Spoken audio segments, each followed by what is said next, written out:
Olá pessoal, muito bom dia, tudo bem? Meus queridos alunos do segundo ano do médio. Hoje a gente vai trabalhar a aula 87, tá? Da apostila do número 4, nem marquei aqui, né? Apostila 4, tá? Apostila 4, tá? Professor, não estou com a apostila ainda. Eu vou postar eu postei nas atividades lá, os recortes, os prints da apostila, para vocês poderem acompanhar, tá? Então, qualquer coisa, olha lá, pega as atividades, faz no caderno, tá bom? Para que vocês possam acompanhar. Lembrando que as apostilas já estão disponíveis lá no colégio, tá? Para buscar. Pessoal, a aula 87 vai falar um pouquinho sobre plano complexo, né? Então, assim, a gente sai um pouquinho do real e trabalha um pouquinho o imaginário. É um assunto bem intuitivo, né? Então, assim, importante que vocês estejam atentos, né? Busquem outros meios aí para aprender. Eu acho que é sempre importante a gente buscar outros recursos, né? Em tempos de pandemia, quando a gente não pode vir à escola, acho que é importante você estar buscando todos os meios para que possam estar se inteirando do assunto, tá?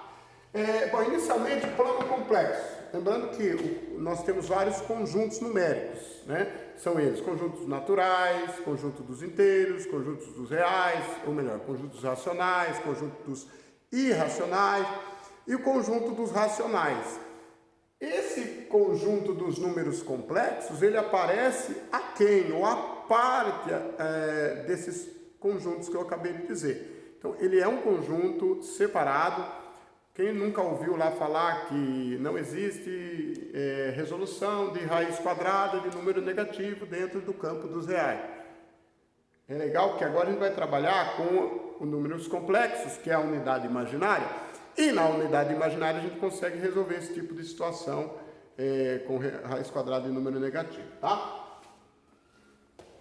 Bom, vamos lá. Então, dentro do plano complexo, o que eu tenho? É quase que igual o plano cartesiano de René Descartes, né? É quase que igual. Então, eu tenho aqui o eixo das ordenadas, que aqui é chamado de eixo imaginário. Esse eixo ele é chamado de eixo imaginário. Tá? Então, esse eixo das ordenadas, o eixo dos y lá no plano cartesiano, ele é chamado de eixo imaginário. E esse eixo aqui é o eixo real, tá? Esse aqui é o eixo real. Ou dos números que a gente chama de número real, tá? Então, aqui eu tenho o eixo imaginário e eu tenho o eixo real. Então, digamos que eu tenha um número real aqui e um número imaginário B aqui, certo? Repito, eu tenho um número real aqui, que está dentro do conjunto dos reais, né? E um número imaginário aqui.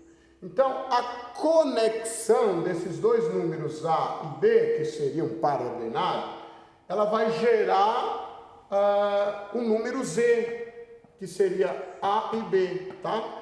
Então, a conexão de A e B vai gerar um par ordenado que nós chamamos de Z. Belezinha? Inicialmente nada difícil, né? Tá, então, eu tenho que o par ordenado Z é igual às coordenadas A e B. Essas coordenadas A e B, observem que A é o eixo real e B é o eixo imaginário. Então, eu vou ter que a coordenada de Z é dada por A mais BI. Por que BI? Porque o B é o eixo imaginário. Então, eu estou chamando de BI, por ser um eixo imaginário. Eu poderia ter uma terceira coordenada aqui, lembram lá do plano de 3 dimensões, x, y, z, que eu chamaria de W. Então, eu poderia ter aqui uma terceira coordenada que eu chamaria de W, que seria a mesma ideia aqui, onde eu teria, ao invés de A e B, eu teria C e D, certo? Então, a formação dessa coordenada W seria C e D, ou seja, C, que seria o eixo real, mais DI, que seria o eixo imaginário. Sempre eu coloco o I para representar eixo imaginário, tá? Bom, então, observe que eu teria duas situações dentro do campo dos complexos, que seria o Z para A mais BI e o W para C mais DI. Ou, poderia colocar aqui o W como Z2, tá? Eu vou chamar esse de Z1 e Z2, tá? Então, ou W ou Z2, mesma coisa. Então, eu teria Z1 seria AB, que é igual a A mais BI, Z2, agora trabalhando com Z2, seria CD, que é C mais DI. Igualando, então, eu teria que A seria igual a C, lembrando, ó, A seria igual a C, estariam dentro da mesma coordenada aqui, ó, A seria igual a C, certo? E B seria igual a D, ou D seria igual a B. Então, olha lá, A seria igual a C e B seria igual a D. O I é de imaginário, tá? Dentro dessa ideia ou desse contexto, vai surgir algumas operações que a gente chama lá na geometria analítica de vetores. Algumas operações de vetores, que são nada mais, nada menos que as posições que o meu número complexo, a minha coordenada, vai adquirindo através da união dos pontos ou das coordenadas. Lembram lá em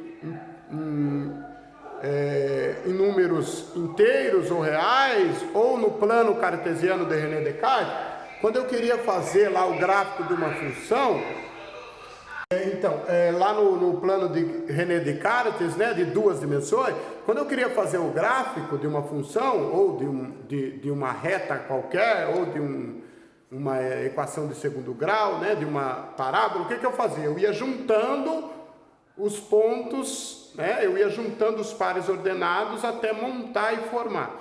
Então, a ideia das operações é exatamente transformar esses pares ordenados, que são chamados de vetores, né, por vezes, em álgebra linear, em uma figura, né, em uma transformação linear, em uma transposição. Isso é muito usado, gente, na construção de pontes, na construção em engenharias, né, nas engenharias, em arquitetura, né, em obras. Oscar Niemeyer trabalhava bem com essa ideia. Vocês olharem os tratados de Oscar Niemeyer, das obras que ele fez, vocês vão ver que ele trabalhava muito essa ideia do vetor. Somente no Museu do MASP. No Museu do MASP, vocês vão ver que a arquitetura do Museu do MASP, ela tem bem essa ideia da transposição de vetores, tá? Então tá.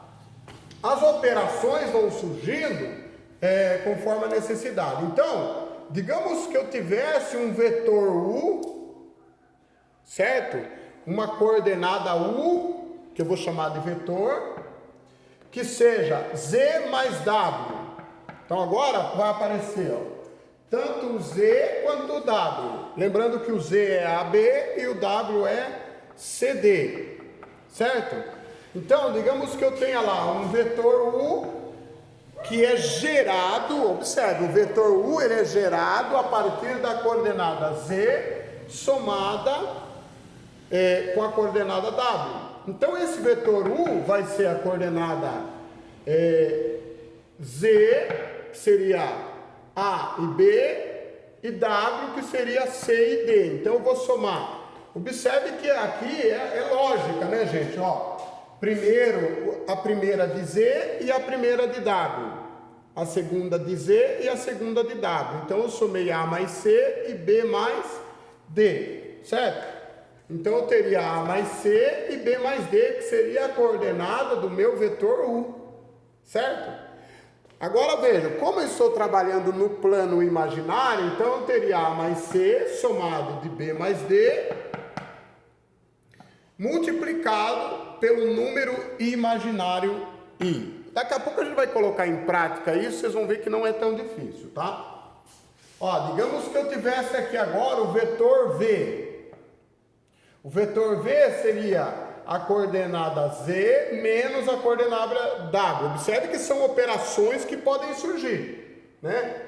Eu posso ter a soma de duas coordenadas, eu posso ter a subtração de duas coordenadas. Então eu teria a coordenada z menos w, que seria o mesmo que z mais menos w, que seria a transcrição de tudo isso aqui, só que de forma negativa, tá? Seria a transcrição, repito, de tudo isso aqui, só que de forma negativa. Por isso que a gente resumiu, deixou só aqui. Eu poderia ter também, no eixo de simetria, que é a ideia do simétrico, que seria o oposto, o menos w, ou seja, o vetor menos w. Então, como é que seria o vetor menos w? Observe que a coordenada w é c e d. Então, a simetria de w seria menos w. Então, a simetria de menos w, de w seria menos w, então eu teria menos c menos d, que seria o mesmo que menos c menos d, i, que seria o meu número imaginário. Observe que a única coisa que eu fiz aqui foi mudar o sinal. Eu posso também ter a operação, quando eu trabalhar com uma coordenada de um vetor, z, multiplicada por um número real. Então, digamos que eu tenha k, lembrando que k vai ser um número real, não vai ser um número imaginário, ou seja, k vai estar dentro do campo dos reais. Então, digamos que eu multiplique k por uma coordenada onde eu tenho a, que seria o meu eixo real, e b, que seria o meu eixo imaginário. Então, eu teria o k vezes o a e o k vezes o b. Essas coordenadas, observe que elas se transformariam em KA e KB, onde isso seria igual a KA mais BI. Por que sempre aparece no segundo elemento o I? Porque o I é a minha coordenada imaginária, é o meu número imaginário, tá? E o K vai ser um número real, dentro do conjunto dos reais. Por fim, digamos que eu tenha um vetor T, um outro vetor T, chamado de vetor posição. Então, digamos que eu tivesse esse T, que seria o Z vezes o W. Observe que agora aqui é a multiplicação, por isso que eu mudei para T aqui. Então, eu trabalhei com U, com V, com W, agora eu estou trabalhando com T. Vetor T seria Z vezes W. Então, eu teria nada mais, nada menos que o vetor Z e o vetor T seria AZ menos BD. Observe que, ó, só retomando aqui no início, ó, eu teria lá AC, ó, primeira de cada um e segunda de cada um. Então, seria AC menos BD e AD mais BC. Certo? Eu faço o inverso, né? Então, eu faço AC menos BD, depois AD, ó, AD menos B, mais BC, tá vendo? É o inverso. AD mais BC. Certo? Que seria o mesmo que, observe que elas estão multiplicando as coordenadas, né? Z vezes W, né? Eu estou multiplicando. O C é W, né? Então A vezes C. O D é W, então B vezes D. Então, ficaria AC menos BD mais AD mais BC. Observe que o BC, eu coloquei o I para representar a minha unidade imaginária, que seria o meu número complexo imaginário da coordenada imaginária, tá? Na prática, isso vai ser mais fácil de entender. Aqui, digamos que eu tenha um número imaginário. Agora eu tenho um número imaginário elevado a 4 vezes K. Lembrando que esse K é um número real, que pertence ao conjunto dos reais. Então, I elevado a 4K é igual a 1. Então, toda vez que eu tiver essa formulação de I elevado a 4 vezes um número natural, ou um número natural, perdão, natural, por que aqui não pode ser real? Porque aqui eu não posso trabalhar com número negativo, por isso que eu coloquei natural, tá? Então, I elevado a 4 vezes um número natural. Quem são os naturais? De 0 a infinito positivo. O resultado aqui vai dar sempre 1.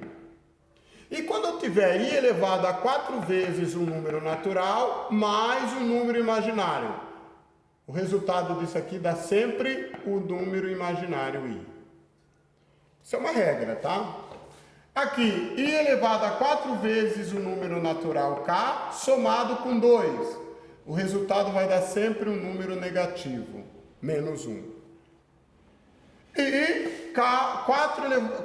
elevado a 4 vezes o número natural somado de 3. O resultado vai dar menos i. Observe que aqui é meio que consequência, né? Se aqui dá menos 1, a sequência só pode ser menos i.